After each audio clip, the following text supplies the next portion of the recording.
So it turns out my homestead is in a flood zone or a floodplain, or at least that's what several people would like me to believe.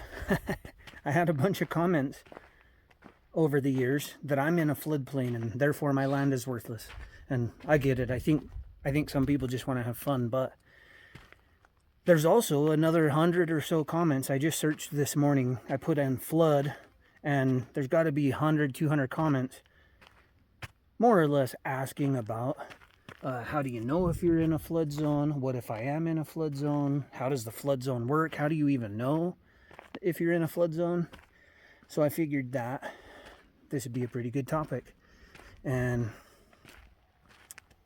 have you heard of FEMA?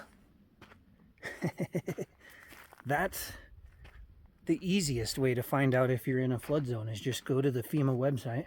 You can put in your coordinates or your address, and it'll tell you. What it'll do is generate a map of your area, and then there's a key, and there's several different icons on the key that will identify if your land has floodways near it, if you're in a flood zone, how bad the flood zone is that you're in, or if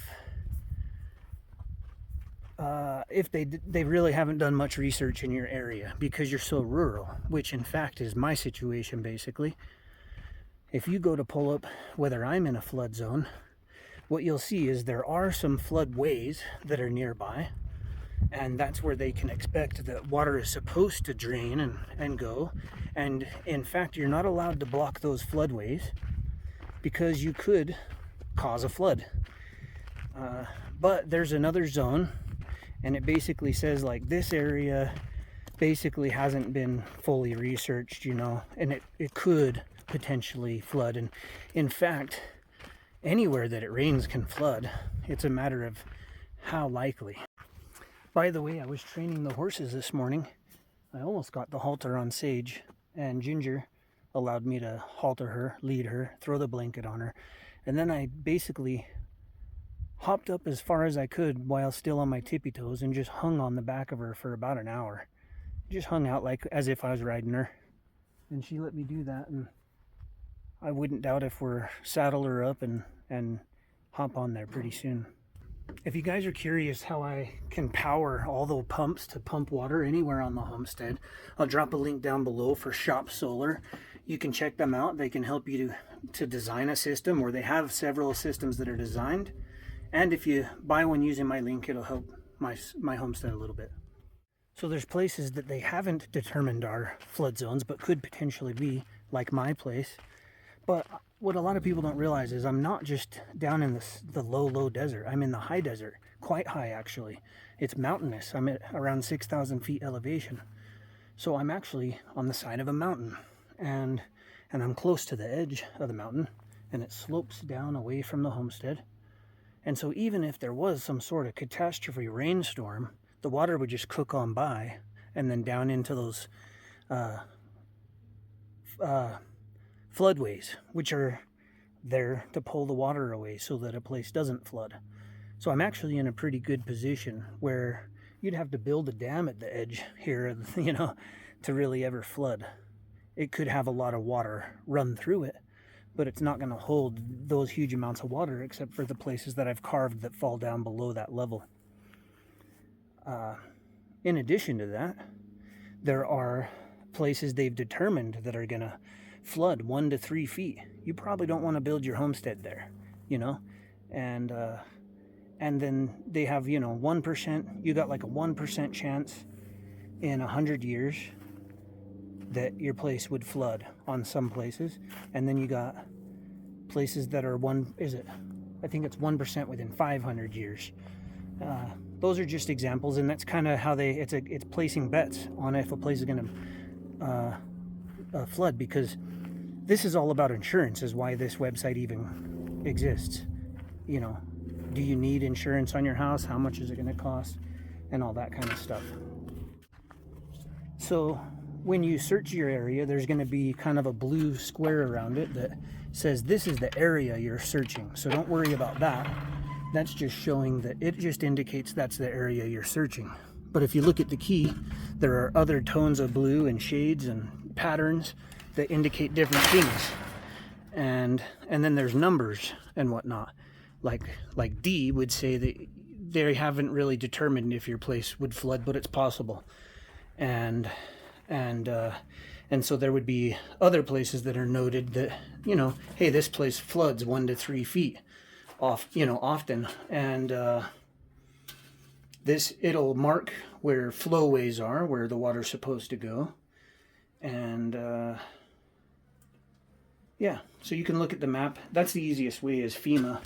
So you just pull up their website, put in your information, and then just read the key, and you can determine what this land is. And what I would recommend before you even buy land is check, is it in a flood zone?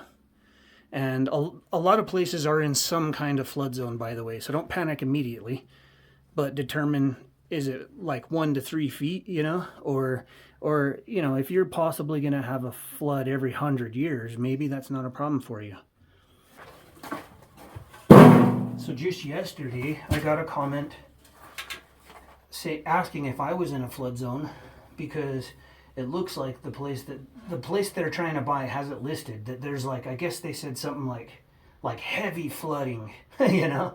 That's probably a bad sign, you know. But you can pull up your information, because that realtor might not even have the exact correct information, and you can pull it up and determine how bad the flooding is. And if it's one of those situations where it's like maybe once every 100 years, you know, well, that might be a pretty ideal location to do what I've done and contour your land so that down the sides of the driveway pulls water off of the land and directs it to a pond that can overflow safely, that can be used for agricultural purposes. You know, and you can put like a big old reservoir out there, where what happens on mine right now is when it rains real heavy, water is pulled to that spot and then it soaks into the ground. And that way you don't have problems with flooding on your land, and you get to put the water to better use. And of course, it depends on where you live. We're talking, I'm in northern Arizona. It's completely legal to harvest that water, but there's a lot of places where you can't do any. And then there's places where you can do a little bit. So it's your responsibility to kind of look up with what you can and can't do.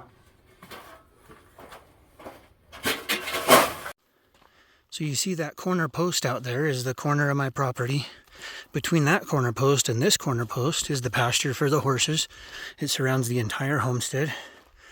And the land slopes this way, away, you know, through the homestead and away from the homestead. And so a huge amount of water can fill up in here, a few thousand gallons, and then it'll just soak into the ground. And if the horses plug it eventually, then they do, and then that water can even help water this area. This is all just manure I've put down to make better soil and allow me to grow some stuff here. And this gets heavily watered, and you see all this land slopes, you see, and I just take advantage of that from the front gate all the way. It pulls water down the driveway into the swells all the way around, keeps water off the driveway, follows these swells. There's a set of them this way, and then this entire part of the driveway drains into another swell, and it continues around that way, and the pond is on the other side there. By simply redirecting the water, you can greatly reduce the chances of your place flooding, especially if it's not in a flood zone, and still take advantage of that water and put it to use on your homestead.